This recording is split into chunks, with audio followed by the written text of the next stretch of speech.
aqui é a Anne e a aula de hoje é sobre a arte gótica, que é ali o finalzinho da Idade Média, período de transição, afinal de contas os movimentos artísticos e as épocas históricas elas não são assim, as mudanças não são assim de um dia para o outro, né? As coisas acontecem devagar, então o processo de transição foi bem lento e a arte gótica fez parte então desse processo.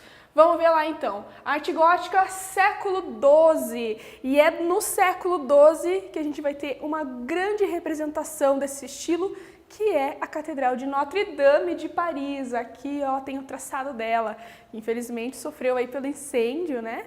Mas ela continua em pé. Vamos ver quais são as características desse período então. Para começar pelo nome, né? Porque gótico, essa palavra gótica, ela está relacionada aos povos godos, que eram povos bárbaros que invadiram ali o Império Romano, e esse nome ele foi dado pelos italianos lá no Renascimento. Eles relacionavam essa palavra a tudo que era ruim, que era bárbaro. A própria palavra bárbaro, né? Lembra algo ruim.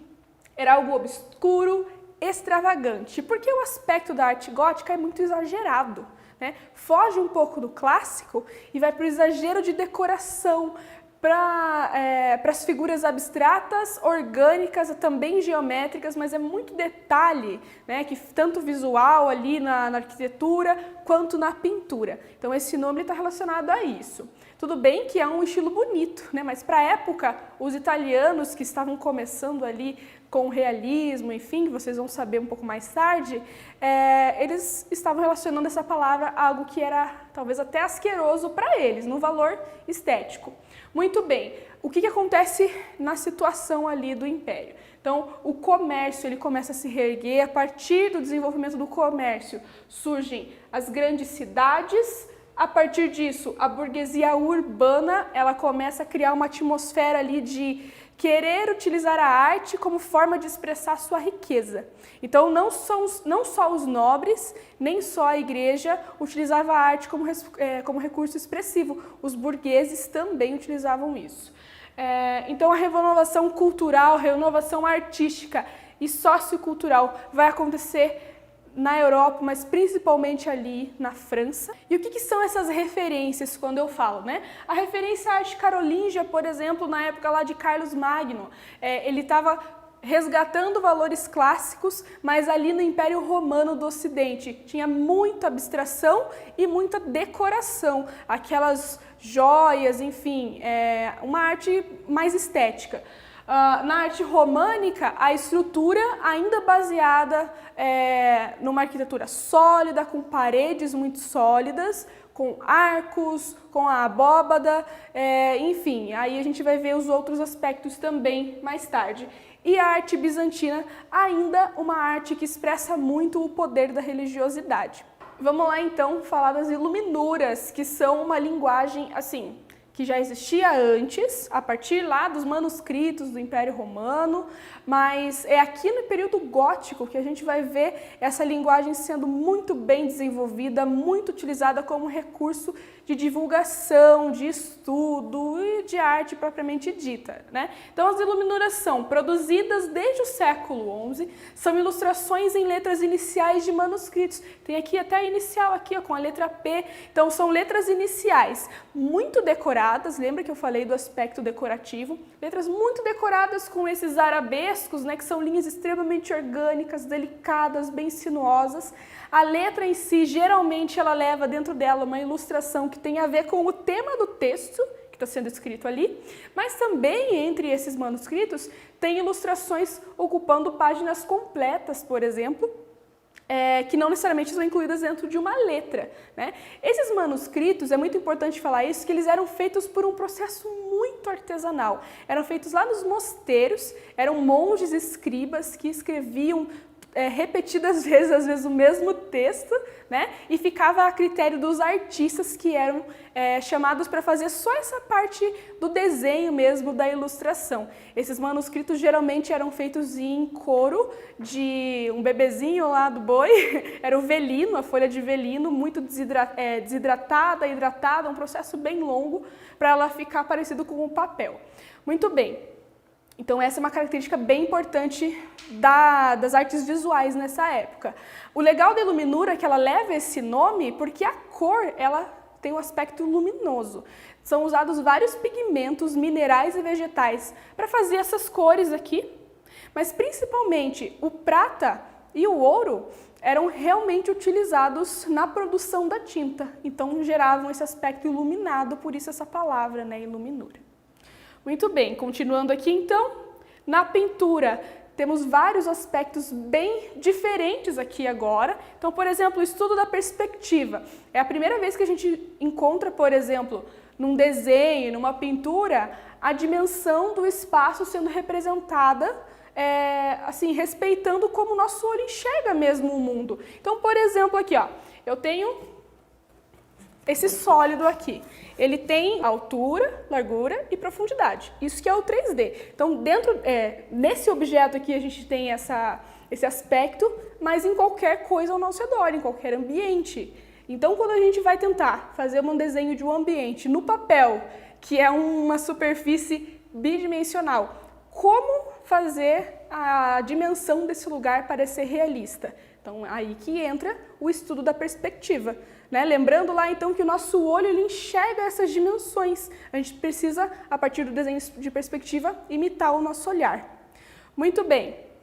O realismo, então, afinal de contas, a perspectiva, o desenho de perspectiva é também uma forma de representar o realismo, mas aqui eu estou falando do realismo, por exemplo, na figura humana. Então, as proporções corretas, o volume, a perspectiva, as texturas principalmente, certo?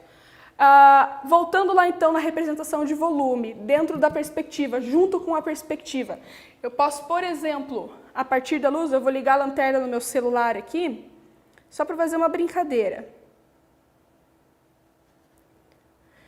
Projetando a luz aqui, eu consigo perceber onde que a luz encosta, né, ela promove a sensação de volume, onde a luz não encosta, ela projeta uma sombra, né? Então isso é uma característica de qualquer objeto tridimensional. No nosso corpo é assim, o rosto, por exemplo, numa pintura para representar o volume do nariz, né? Não tem linha de contorno. Quando você faz uma pintura realista, você foge da linha de contorno. Então o artista trabalhava com a ideia de luminosidade, de sombra, sem linha de contorno, produzindo os degradês, certo?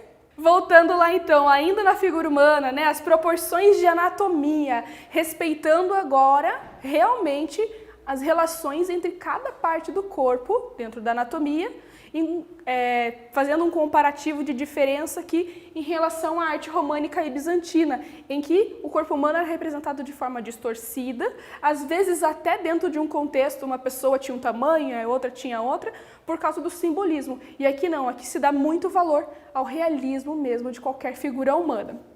E aqui os temas religiosos e cotidianos que vão aparecer em praticamente todas as pinturas. O tema religioso, né, bastante, ele continua aqui, porque afinal a arte é uma forma de expressão religiosa também, mas os temas de cotidiano, como o retrato de pessoas comuns, esses burgueses aqui, né, que eu falei, a burguesia urbana, que começa a encomendar os seus próprios retratos. É uma forma de se registrar, de se tornar tema e se sentir importante a partir da arte, ok?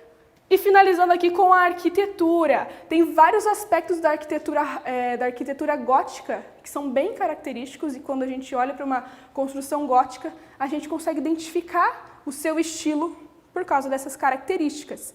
Então vamos lá, o arco ogival, o arco-botante e o contraforte são três estruturas extremamente importantes para manter a solidez da construção. Veja, nesse desenho aqui, nesse esquema, você percebe que tem uma grande diferença com a Catedral de Pisa, por exemplo, que é uma construção românica, porque ela é muito verticalizada. Então, enquanto lá na arte românica, a pessoa que entrava dentro da igreja, ela se sentia no céu, quem entra numa catedral, numa igreja gótica, olha para o céu, porque as linhas verticais, as linhas muito geométricas, né, na sua verticalidade, elas sugerem o olhar para cima. E a gente não pensa nisso quando a gente entra, mas isso é o fator invisível da arte, que é aquela sugestão que fica no nosso subconsciente. Então você entra naquela construção gótica, olha para cima e todos os aspectos assim, às vezes até sutis, estão no topo da igreja ou no meio das paredes e etc.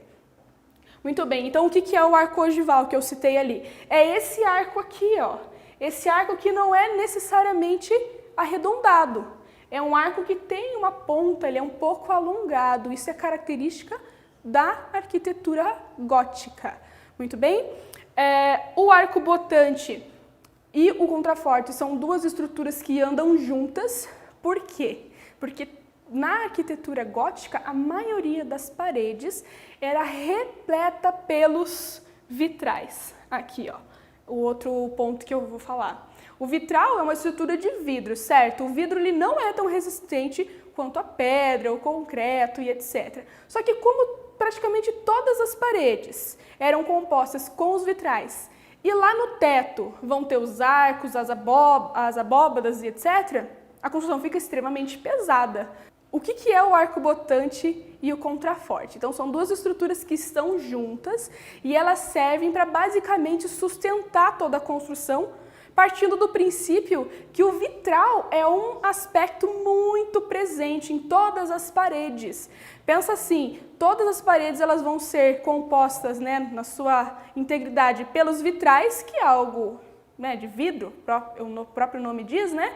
Não é um material super resistente. E se a construção ela é muito alta, muito pesada, completamente cheia de abóbada, como que essa parede se sustenta, né, se ela é feita de vitrais? Então, o contraforte é uma espécie de coluna e o arco botante é um tipo de arco também, mais geométrico, mais inclinado, que vai sustentar essa parede aqui por fora. Então, se você olhar a Catedral de Notre-Dame, ela é cheia em toda a sua extensão, em todas as laterais, pelo arco botante e pelo contraforte. É uma forma de sustentação mesmo, basicamente. Ok? Vamos lá, continuando aqui a falar sobre os vitrais.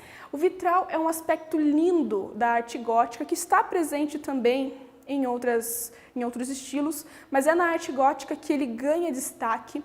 É uma estrutura feita de vidro, obviamente, pode ser decorativa, com a finalidade simplesmente decorativa. O legal é você estar lá dentro daquela construção e quando a luz do céu atravessa aquele vidro colorido, ela gera um aspecto muito misterioso, muito místico e realmente emocionante para quem está lá dentro, né? Só que aí também tem alguns vitrais que eles são feitos de forma narrativa, que tem alguma referência a religiosidade, que tem um significado, um cenário, enfim, algo mais educativo também. Então, são esses dois aspectos. E eu coloquei aqui em parênteses, ó, a rosácea, que é esse vitral aqui, ó. Na Catedral de Notre-Dame tem essa rosácea aqui bem na frente, tem na lateral também. E aí ela lembra o formato da flor, que fica com esse aspecto bonito e bem decorativo. Muito bem, sobre a verticalidade eu já disse, né, um aspecto visual bem presente ali na arquitetura. A planta quadrada, veja só, a planta é quadrada por quê? Porque ela tem uma grande abóbada. Como a construção ela é completamente cheia de abóbada, né, muito pesada, feita de pedra, uma estrutura muito forte, ela precisa de uma sustentação quadrada. Então a abóbada ela é sustentada por um formato quadrado, mas a extensão da construção acaba retornando ao formato de cruz. Se você olhar de cima, você vai ver o formato de cruz.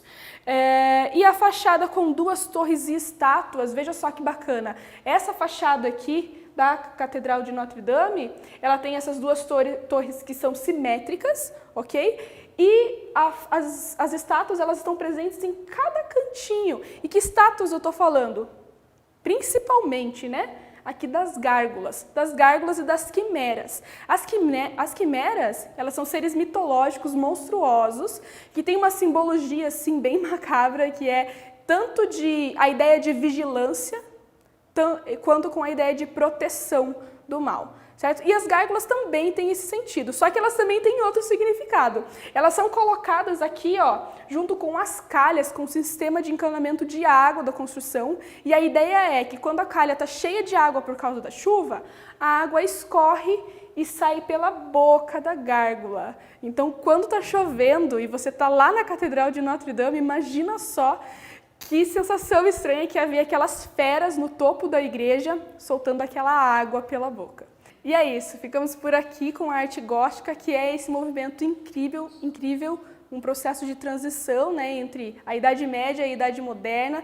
Tem esse aspecto anticlássico, que é a quebra da beleza que era idealizada pelos gregos lá na Antiguidade. Tem esse aspecto bem decorativo também. E é isso, ficamos por aqui e até a próxima!